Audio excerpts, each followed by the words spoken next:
Dia. Bismillahirrahmanirrahim. Assalamualaikum warahmatullahi taala wabarakatuh. Jadi pada hari ini kami akan berkongsikan tentang sebuah inovasi yang telah kami bina, yang kami namakannya sebagai hijrah tak terlihat namun terasa. Jadi mari kita sama-sama melihat bagaimana inovasi yang kami telah lakukan ini.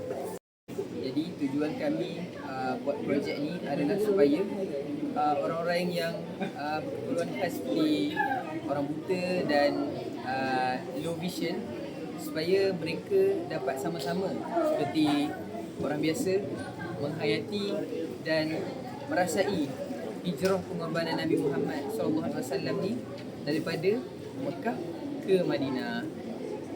Okay, jadi mari kita tengok apa benda yang ada pada kami punya inovasi ni. Yang pertama, pada permulaan hijrah ini merupakan kawasan intro lah.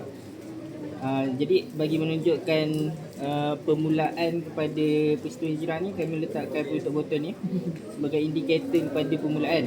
Jadi pada bulat putih ni adalah satu chip NFC yang boleh, bila kita scan dekat NFC ni, dia akan keluar link. Lepas tu dia akan mainkan audio. Okey, mari saya tunjukkan contoh.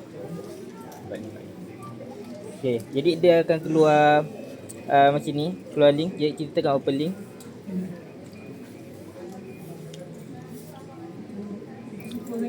Okey, play.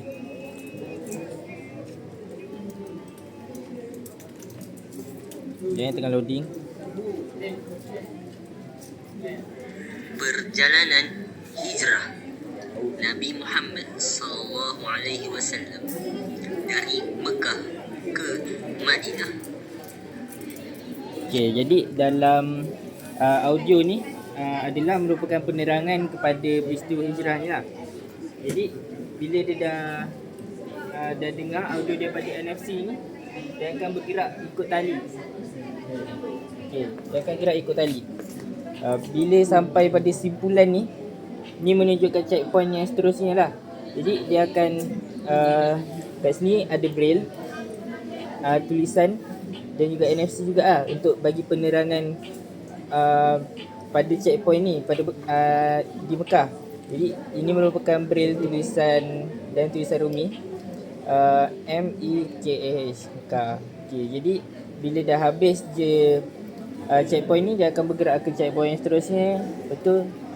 Checkpoint seterusnya. Okay, jadi semua dia dah sampai sini, maka checkpoint pun tamat.